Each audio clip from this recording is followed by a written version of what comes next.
Welcome back to. I still look a little bit out of focus, but that's all right.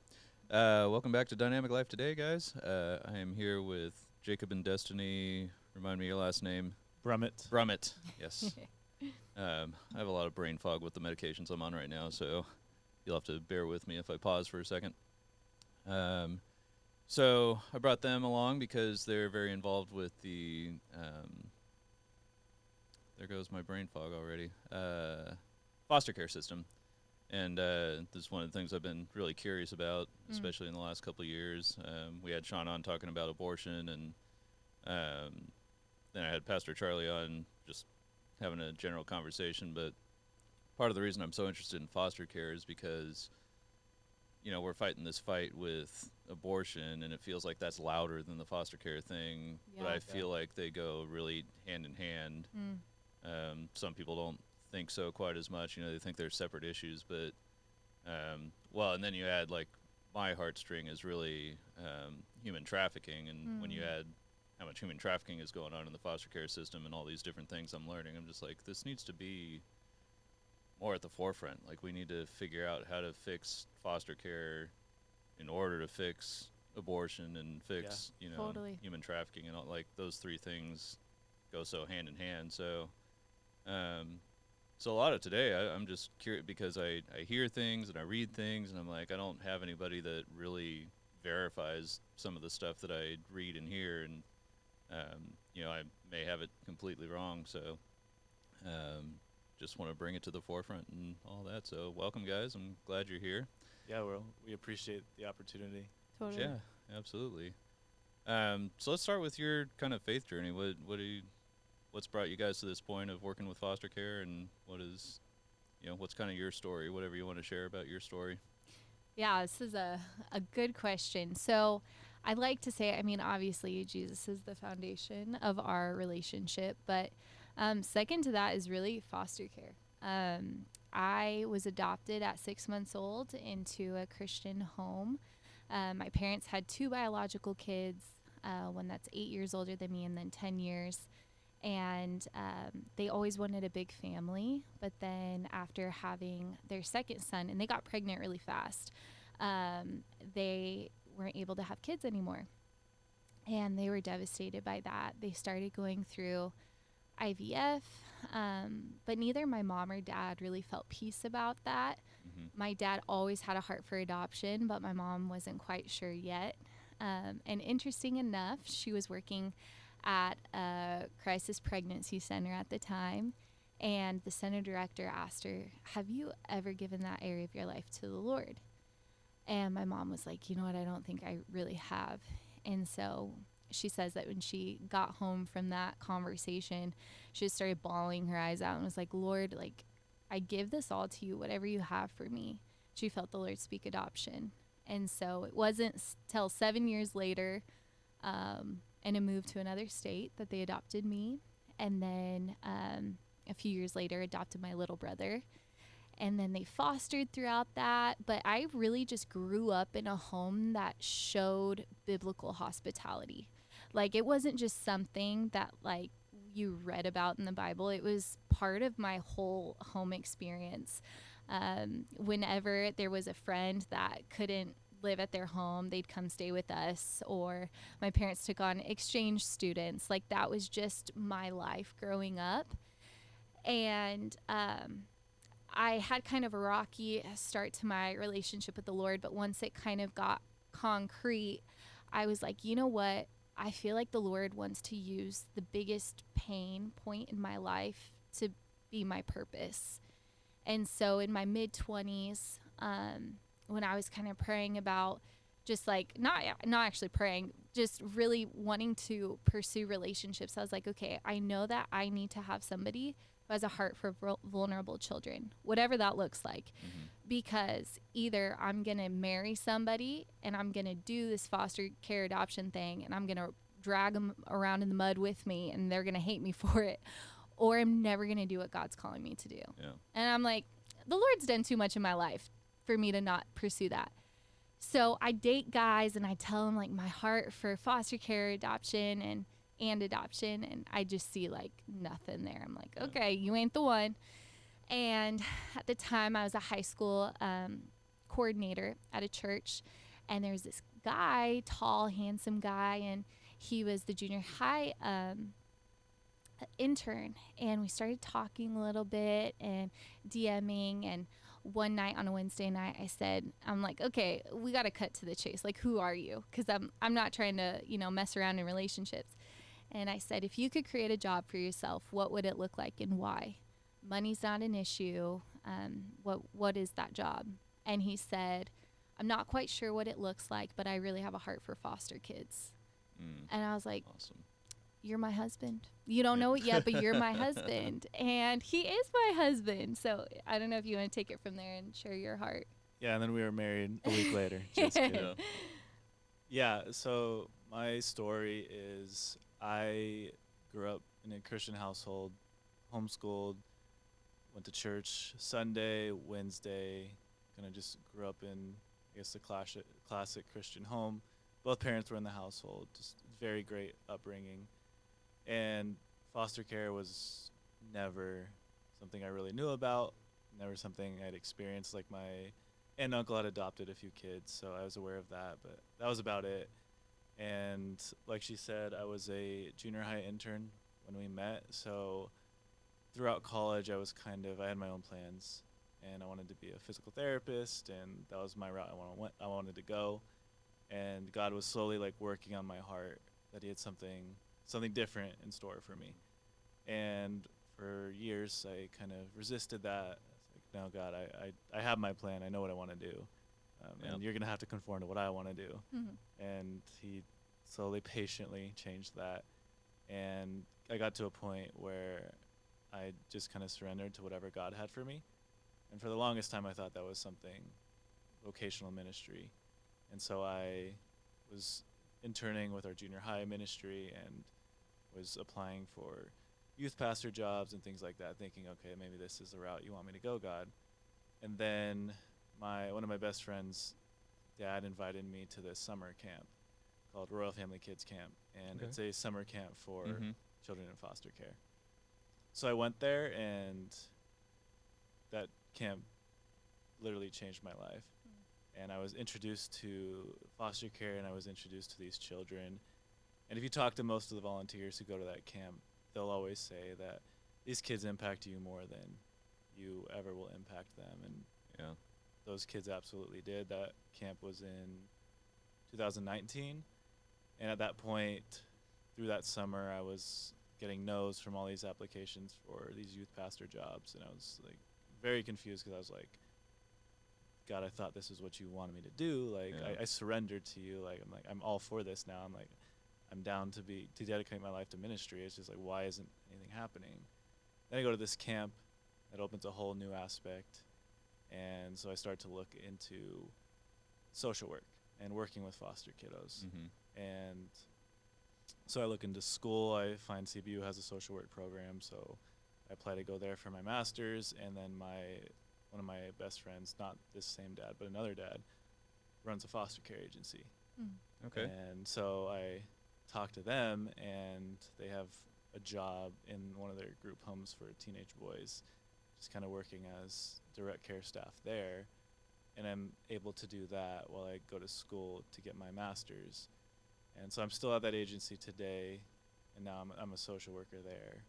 Awesome. And that's kind of how God worked it all out to get us initially into foster care.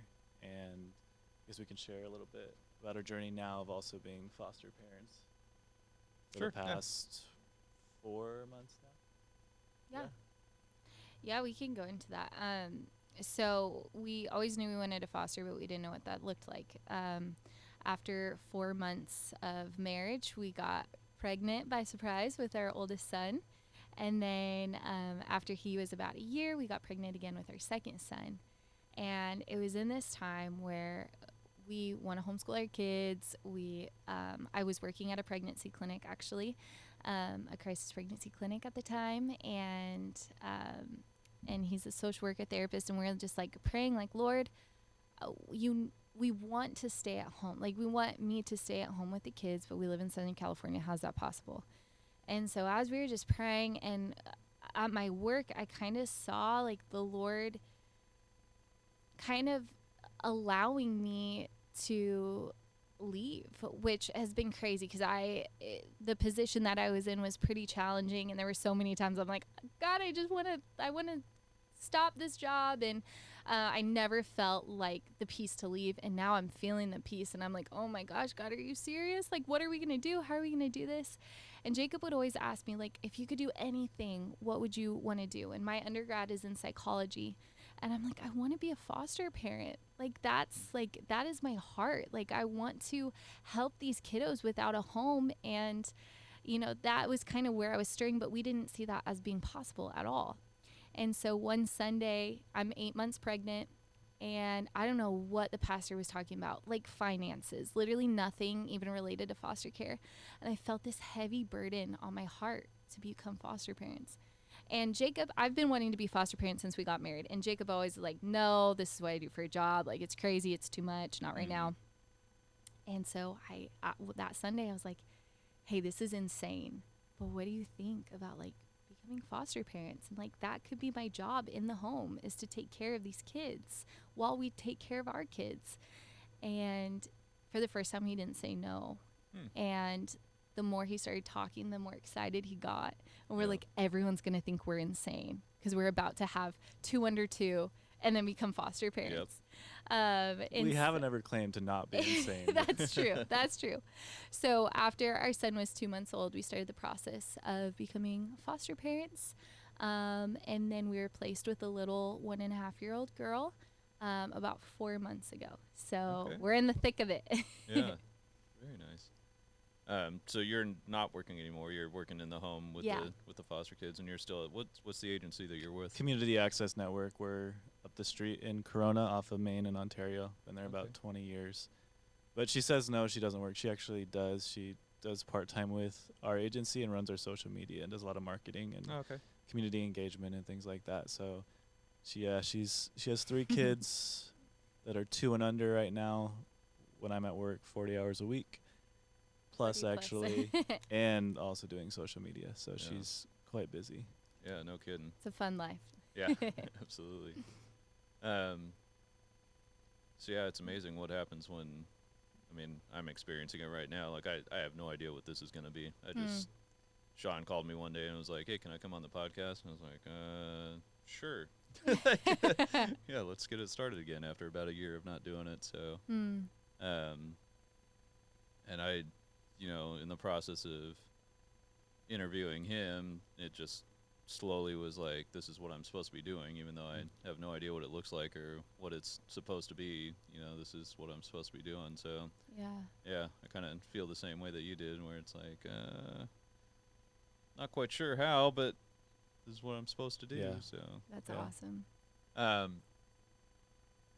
So tell me a little bit about foster care in general. Let me try to think of one of the questions I've had is, well, first off, let's tie it to the other two. So, what I've heard is that there is a lot of human trafficking that does go on within the foster care system. Is that pretty accurate? Or? Yeah, it's unfortunately very accurate. They're a vulnerable population, and obviously traffickers are looking to exploit vulnerable populations, and when there's less family connected, then less people know that they're missing, and a lot of children in group homes are involved in trafficking again, because if a predator's looking for someone that's a potential target, child in foster care is a perfect opportunity for them to pounce on. So are the traffickers becoming foster care parents, or are they finding these kids? Not that I know of. It's finding them in the system. I know that I've heard stories of, like, if there's a girls group home, that a child in the group home becomes a trafficker, if you will. I forget what their name is, but they're kind of the recruiter. And then they'll start to recruit other girls. To go, and then they all start like leaving the facility, coming back after a few days, and that can become a pattern, especially with group home youth, because those are more challenging ones. Yeah, that's crazy. I mean, I keep saying too, what's even crazier is that this is going on in America as much as it is. I mean, human trafficking in general, but especially with those vulnerable groups. That's what really breaks my heart. Yeah. Yeah. Um, so how? I mean, obviously, I can tell you guys are going to be good foster parents, but do you know kind of the percentage and how we're fixing that and how we're dealing with it of foster care parents? I've also heard that there are a lot of foster care parents that are just terrible, that are, having these group homes and treating the kids terribly, and I don't know how much that goes on, or So I think it was 2017, California did some legislation reform to create better care for youth in foster care, whether that's a group home or in a foster home. So you may, if you've done reading, you may have seen like language change. It's technically not a group home anymore. It's a STRTP facility, with short-term residential therapeutic program, and that is designed to be 6 months or less, and then they're supposed to go down to a foster home, which are also now called resource homes instead of foster homes. And part of it is they changed some of the criteria for that. Like a lot of group homes had to shut down because they couldn't keep up with the new criteria that the state was mandating, and also just to change the stigma. So Yeah. hopefully when people hear STRTP rather than group home, they don't assume the same thing. And then same with foster home and foster parent. It's technically now a resource parent, Okay. which that also lumps all together those who are seeking to adopt, those who are seeking to foster, and those are and family who are approved to care for, whether it's their grandkids or nieces or nephews or whoever it might be.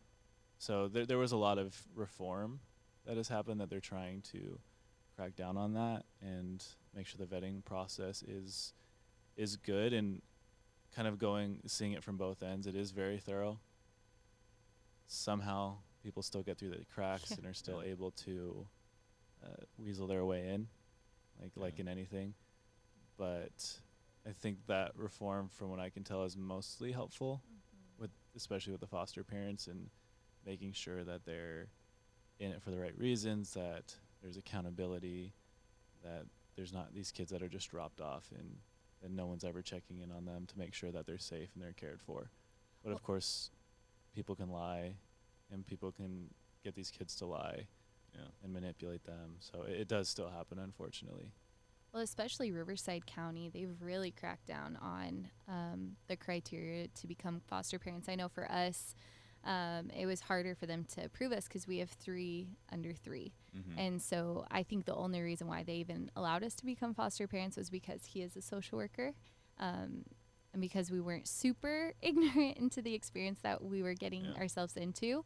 But yeah, they even just like with beds, there has to be they've become a lot more strict in order to make sure that these kids are in safe environments. It's not like just anyone who wants to become a foster parent.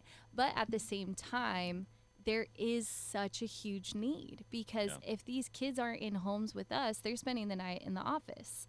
Yeah. So it's hard because it's a both and, right? We want to have this like super high criteria for foster parents. And also, there are thousands of kids that need a place to stay. So I think, too, like, they would be more strict if they could at the same time. Yeah. And this is all just in California right now, right? So the whole country hasn't really caught up to. Yeah, I know that obviously states do it differently. I know that, which I haven't looked too much into this, but I know that Texas tried to privatize their foster care, Okay. which I read a little bit about it. It seems pretty complicated, and how the state is still partnering and overseeing, but it's private organizations running districts. It's relatively new, so I don't know how successful that has been, but different states do it very differently. But California has the largest population of foster youth, and LA County specifically has the most out of any county in the country. Really? Yeah. And it's absolutely a mess, and there are kids sleeping in hotels. They're trying to build facilities to keep siblings together until they can find a home, but that ends up being a mess, and it's just, there's not enough foster parents. There's not enough good ones. There's not enough homes. Yeah. There's not enough people willing to step in to address the problems. Like it can be very overwhelming if you look at it. California's government doesn't make the best decisions most of the time, Yeah. in my opinion. And we see that in foster care, and like some of the things they focus on are the least priority to me, and some of the things they don't focus on are the most priority. And it can be very frustrating when you're trying to wrestle with these massive systems that seem to be failing the kids. So, I mean, my boss always, he has been doing it for years and has so many issues with the system, but he always goes back to like just focus on the person in front of you, the child, the client in front of you, Yeah. because you can't at the end of the day control all these massive issues, but you can help that one child that's in front of you at the Yeah. time. What's the high statistic of like where these kids are coming from that end up in the foster care system? Are they like children of dead parents? Are they drug addict parents? Are they? In Riverside County, the number one, it's 80% of the kids are placed because of general neglect. And that could be neglect due to drug abuse. What are other types of? Yeah, it's a lot of it is drug use. If a parent does not have the resources to provide for their child because of poverty, they're not going to be removed. Okay. So even, and this is kind of a myth, people think that if a parent is homeless that their children will be removed. That's not the case. If it's general neglect because of that they have the resources and are neglecting to provide them for the child, or if there's drug use involved, that's the most common form of removal. The horror cases we see with the more of the physical abuse, sexual abuse, things like that, they do happen, but it's much less than what we would think. Majority is general neglect, and a lot of that has to do with drugs, because we're on drugs and we're not in the mindset to provide the care for the child. Or sometimes they'll leave them for a few days. Yeah. Things like that do happen. But yeah, she's right. The majority are neglect related. It's crazy.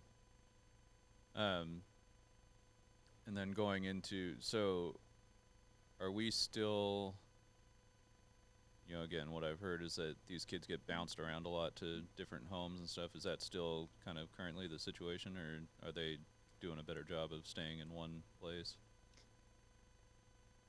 So I'd say it's two-tiered. It's the fact that our state is very focused on reunification, and they want to do their best to reunify the family.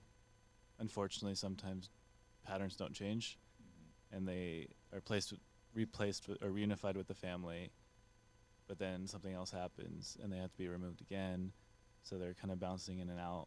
They might have been in a stable foster home for a year, then go back to mom or dad. Something else happens, and then they have to go back, and then they're now in a new home because the other one now has another child place, things like that. So that's one part of it. The other part is that it's very difficult, especially for older kids, for families to manage their behaviors. Mm-hmm. Because when you have we have our 1.5-year-old who has some challenging behaviors, and she can be pretty violent, but she's a 1.5 years. Yeah. So we can manage that. If she was 16, Yeah. it's a different story. So a lot of these older kiddos, they've been bounced around 4 or 5, 6 times, and it's hard for people to have the ability to manage that, so they kind of just keep bouncing around. Yeah. Is a lot of that maybe kind of on the, so older kids kind of understand, like, do they feel like that they're just not loved or appreciated at the kind of create problems in order to get bounced around so they can keep telling themselves the story that they're not wanted? Or have you experienced that at all? I don't know if you want to share from a adoptee perspective. Yeah. So, I mean, and then you can talk about the older kiddos because you've worked with quite a few. But, I mean, again, another myth, and I hear people say this a lot, and I just chuckle to myself. And I've even heard people like, oh, I'm so glad that you guys are fostering a baby. Like, that's really good. So, you don't have the influence of the other kids. And I think they say that with, like, genuine intentions, but that is so false, because I was adopted at 6 months old. By the time I was placed with my parents, they were my fourth home. And I have At the 6 months, they were your fourth home? fourth home, yeah. Wow. And my parents are like angels. I love my family so much. I love my parents so much, and they're wonderful. And they did the absolute best that they could to raise me, and I gave them hell when I became a teenager. And there's just any time you go outside of the will of God, there's consequences, and things that aren't talked about is just even in utero, it's just so much. There's so much there's trauma that can happen in utero, like with drug abuse or even stress or anxiety. Like this baby is feeling everything, and then that voice that they've heard for the last 9 months is then ripped away from them, whether it be good or bad. This little baby doesn't know. And then, every time a baby cries, you meet their need, and then that's creating secure attachment. Well, when the caregiver is being placed around, like, that causes a lot of confusion in the little brain and body, and that has significant impacts on how they're going to behave and view relationships as they get older. So yeah, as a teenager, I did kind of this push and pull thing of like push you away, and then once they'd go away, I'd be like, oh my gosh, they're gonna leave me, so no, I need them back. And we see that in our 1.5-year-old right now, of like, she falls, she cries, I go to hug her, no, and then she sits there and just cries, and then I just hug her anyways, and she melts into me. So I think when we're talking about teenagers, it's like a lot of it's testing. Like, how do I know you love me? Like, if I behave this certain way, are you going to drop me off like the last home? Yeah. Or are you going to be like my mom did, because everyone's the same, right? So it's a lot of testing. It's like, who are you actually? Like, if I'm at my worst, do you still love me? Yeah. And these kids have seen, no. Right. And so, a lot of it comes into attachment, and just that, attachment shows attachment at just such an early age is the foundation to any other relationship that you'll have. And if that's broken, that's going to be pretty hard to repair. And the Lord restores and redeems and heals. But for some of these kids, it'll take their whole lifetime to work on that. So, do you want to speak more into that? Yeah, and I think speaking specifically to kind of kiddos I've worked with in foster care, I've seen that dynamic play out, I think, even more. There's one teenager we worked with specifically with the best foster parents I've ever worked with. They were so patient with him, so kind, so loving, so forgiving. But he had in his head that no one wanted him, that he couldn't trust anyone. And when we're growing up, we're developing our core beliefs about ourselves, others in the world. And his belief was that he couldn't trust anyone, that they were doing it for their own reasons, that they didn't actually love him. And so he would interpret all evidence through that lens. And no matter how hard they tried and the opportunities they gave him, he wouldn't change. And we'd see glimpses of it, but then it would go right back to the running away, the anger outbursts, the property destruction, and they were beyond gracious in trying to give him chances. And at some point, they just ran out of it. They couldn't handle it anymore. And I felt like I did everything I could, and he just couldn't change that lens he saw the world through. Yeah. And he saw himself as nobody wants me. And so he completed his self-fulfilling prophecy, and then once they asked for him to leave, it's like, boom, see, no one wants me. Yeah. They were going to kick me out anyways. Yeah. They just finally decided to do it.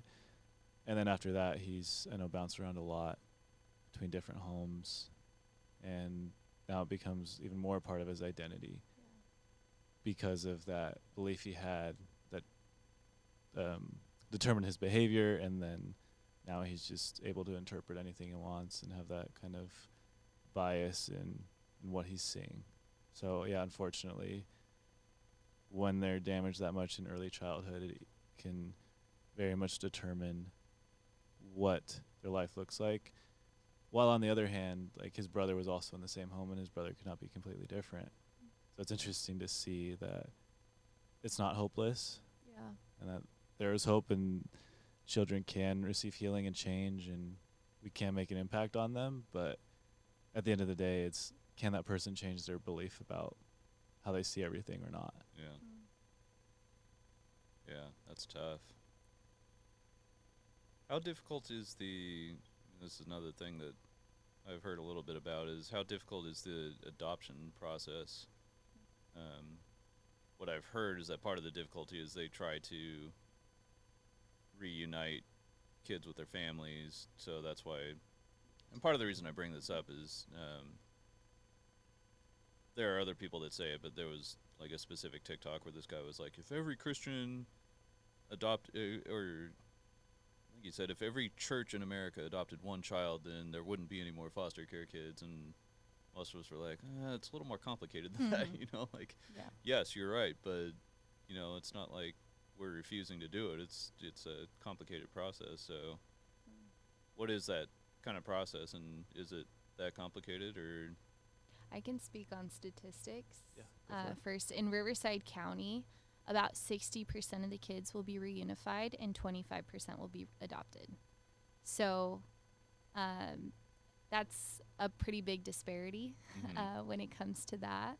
And then if you want to go into...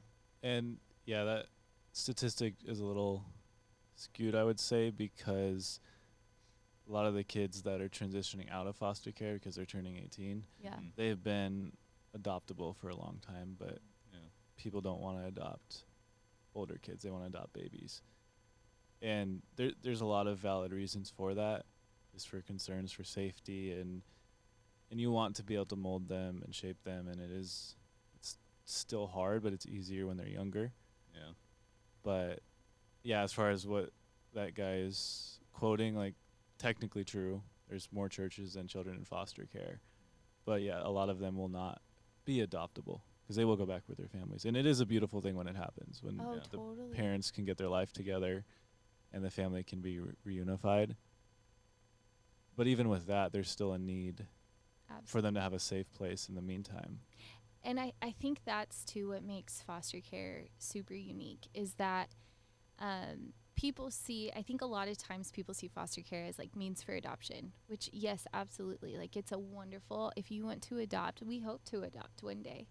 And at the same time, the top goal, the first goal of the system is for reunification. It's family preservation. And again, how beautiful. Like, say this family is struggling and on drugs, and then we get to have the kiddo in a safe, loving home. They're growing, they're healing, and mom is growing, because we don't typically see dad in the picture, but mom is growing and healing, and then they get to come back together more whole than it was when they left. And like, that is beautiful. Like that, Yeah. I wish that that was the case for every situation, but that is foster care, right? And then when that isn't able to happen, that's when we have the beauty of adoption. And so one of the things I want to encourage people who are going into this foster care journey is, like, my job is to be mom's biggest cheerleader and biggest support system. Like, hey, I'm going to keep your daughter safe while you fight to get better. And I believe you can get better. And I'm here to help in any way with boundaries, right? But like I am her biggest cheerleader. And at the same time, I'm praying for the Lord's will for this family. And that's the heart posture that foster parents should have, is like holding both things in one hand, is like, yes, family preservation. And at the same time, like, Lord, I'd love to adopt, but ultimately your will be done, and we're your vessels. So yeah, a lot of people go into fostering wanting to adopt, which is awesome and beautiful. And there's also, you see this 60%, there's a huge need to just be safe, loving homes for a little time, knowing that that can have generational impact in and of itself. And something I like to tell people going into foster care who want to adopt is, you will adopt. It just probably will not be the first child placed in your home. Because people go in and are hoping and wanting that first child to be theirs, and that's probably not going to happen. It may, but probably not. So preparing your heart to love that child for as long as they're with you, expecting them not to be with you forever, But eventually there will be a child who needs a home. Yeah. Yeah. So it sounds like there. My next question was going to be like, what kind of support do the parents have for reunification? And it sounds like your kind of their biggest support is there. Does the does the agency provide a lot of support, or is it mostly like helping you to be the support system for, or are you really involved, or other than just hoping that it happens? Like, what does that look like? I will say they have every support they could possibly need as far The as a birth government. family. So the birth parents, as far as a government perspective, is any service they need, whether it's drug treatment or therapy or housing assistance. They have the social worker, who is the social worker or the county social worker for the case, is also in charge of helping the parents find what they need. So they have, from a secular perspective, any support they could need. So that's not necessarily the issue. Is will their heart change? Yeah. And as we know, like, government doesn't change someone's heart, Right. and that's the issue Yeah. with a lot of this. Yeah. Well, that's cool. So, I guess kind of moving into the next thing, how can the I guess I'll preface it by saying, like, I've had this thought kind of mindset the last, and I'm probably partially guilty of it, but I just feel like the church has really subcontracted a lot of what they're supposed to be doing to the government, and it's created kind of a mess. I don't know if you agree with that, but talk about how the church can come alongside. Like, what's your conviction on the church and how they're involved in this, and how they should be involved in this, and how we can do better to make the system better, to make those support systems better for the birth parents and that kind of thing. Yeah, I think it starts by even just looking at what historically the church has done. And this has been something that the church has been involved with and has kind of taken a back seat to.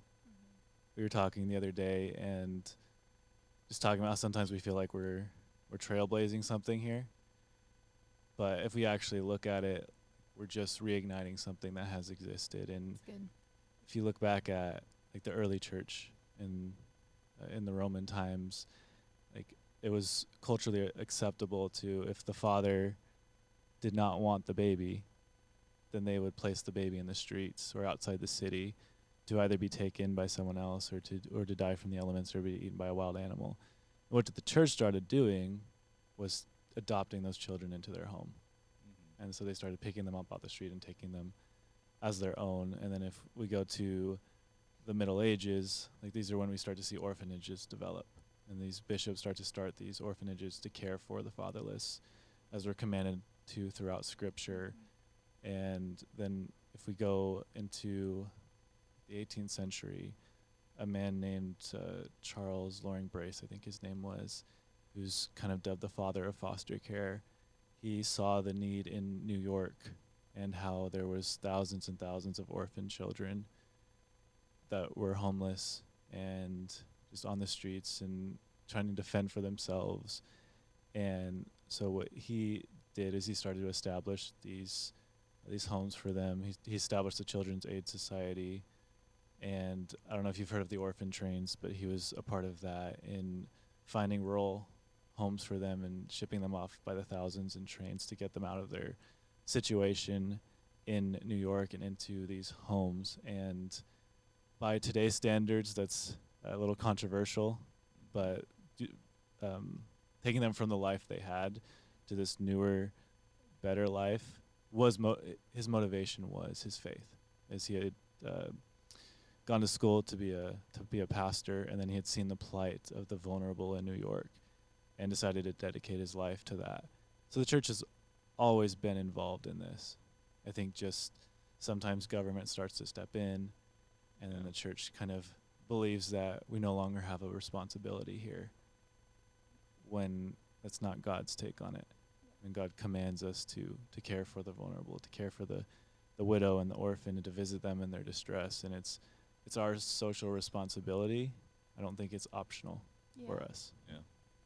Yeah, and I think as Christians, we've gotten so used to comfortable Christianity, and inviting a stranger into your home is not comfortable at all, even though it might be a child. Like it uproots a lot of things, and that's just the reality. But our life is not about ourselves, and I think we've lost that in conversations and encouragement of Christians. It's like, okay, we go to church on Sunday, we feel really good, and we read our Bible and we evangelize maybe when I can, but that's not the priority. And we're called to take up our cross daily and walk. And for us, that looks like foster care. That looks like we've been given this wonderful gift of a family to be able to give to someone else. We don't have a lot. Like, we don't have the perfect situation. We have 3 kids under 3,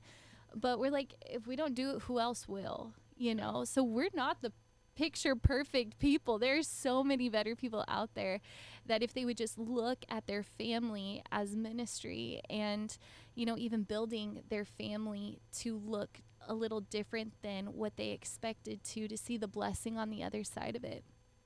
And the reality too, and I could say that being in the midst of it is like, to be honest, being foster parents is, it's a very hard job. Like, there's not a whole lot of reward on this side of eternity. Like, I get to see this little girl with her mom, and I get to see her mom as she's growing, and I pray in the name of Jesus, breaking generational sin and really pressing forward and moving on. But while that's happening, we're also dealing with a lot of hard things, because she's seen so much and experienced so much. And there's so many days where I'm like, Lord, help me. But even in the midst of all of the hard, it's the most sanctifying thing I've ever done. And so physically, the physical rewards you won't see a lot, but the internal sanctification and character building, even in my 2 little boys, is something that is of eternal value. And so if we can get people to see beyond themselves, I think that foster care would be so much more enticing for people, knowing that, hey, the impact that you have on these kids' lives, they might not even remember you, but maybe their bodies will. The love that you gave them and you praying over them might have a generational impact, because when you get into foster care, you realize it's cyclical. Yeah. It's, I'm an addict because my parents were addict. And I mean, the Bible talks about generational sin, and we're experiencing it. And what better people to love these kids than people that love Jesus, because we can love them with a kind of love no one else can. We can love them with the love of the Father. So if we can get, like I said, people to see beyond themselves, to take on something that has not a whole lot of gratification right now, but if they can choose to embrace the call that God has on their life, I really think society would change as a whole. Yeah. There's a saying we have at work that it's families for children, not children for families. Because a lot of people come into foster care because we want to expand our family. We want a new child for our family, which there's nothing necessarily wrong with that. A lot of people are kind of kickstarted in their journey that way, but it can get to the point where it's like, this child needs to be this ethnicity and have this color eyes and be this age. If they're not any older, then we don't want them. And it's like, you're saying you're not customizing a car. Yeah. This is a child. This is a soul, an image bearer that we're dealing with here. And so I think if the church could come in that way and with that approach, that we're doing this for the child for however long, not to do something for us. She briefly detailed kind of the challenges we're having. Like, our life would be so much easier if she was reunified with her mom today. There'd be much less stress. Our home life would be easier. But we are trying to continue to walk this journey and to do this for her because she needs this right now. I was reading this morning in James, and if you look at the word orphan in the Greek usage, it does mean someone without a father, without a parent, but it also means someone without a teacher, without a guide, without a protector, without a comforter. And when, I think it's in John 14, when Jesus is talking about leaving his disciples, he tells them, I'm not going to leave you orphan. Talks about the Spirit coming to them to be that for them. And so when we look at these children, they are without a teacher. They are without a guide. They are without a protector. And I think so much in society we're talking about the fatherlessness issue. Homelessness. And it's an important talking point. But I think for us that feel passionately about that, like, we should step in to be that father, to be that protector. Like, if we're just talking about it, then our faith is empty. Where are our works behind that are backing our faith? And I think very practically speaking, like, number one, if churches could bring awareness to this foster care situation, because I haven't heard a lot of churches talk about this. And this is a mission field in our backyard. In Riverside County, there are 4,000 kids in foster care. Like, that's a pretty significant number. So I think practically bringing awareness, preaching about it, preaching about the fact that this is our responsibilities. This is our responsibility as believers to take in the widow and the orphan, and to connect with agencies, to give people an opportunity to say yes. There's a lot of people that I've talked to that are like, oh, I've thought about it, but I just don't know if I could, or, oh, that sounds like a really awesome thing to do. And people just don't know where to go next. And so, teaming up with agencies, doing foster care information nights. I think there's so much power in a church teaming up with a foster care agency, because the agency needs the church, and the church doesn't know it yet, but they can impact the agency in ways that they don't even know are possible. I mean, there's so many. Riverside County, the caseloads are how many? How many caseloads does a social worker hold? I know they tried to reduce it, but at some point I know it was 70 kids per worker, and this is a worker that has to see them once a month. And so you have 30 days in a month. And these kids Riverside County's huge. Yeah. So figuring that out. So these county social workers, they don't know their kids. They can't because they're so overwhelmed. So yeah, I think the church stepping in and giving them something they desperately need. Like, California is not always the friendliest to Christianity, but when they're desperate, they will take whatever help they can get. And I see that in foster care, is that they're so friendly towards the church when they do step in, because they desperately need help, and the church is very, very equipped to provide that help to them. Well, I need to quit. I'm sorry, guys. I think that's a pretty good amount of time. I feel like I could talk to you guys more. My heart's starting to flutter a little bit, so I think I'm going to call that a day. But I appreciate you guys coming and talking to us about this and educating us, and hope to have you guys back on and talk a little bit more, and about life in general also. So, of course, thank you so much for having us. We'd be happy to. Thank you for having us. So we'll see you guys next time.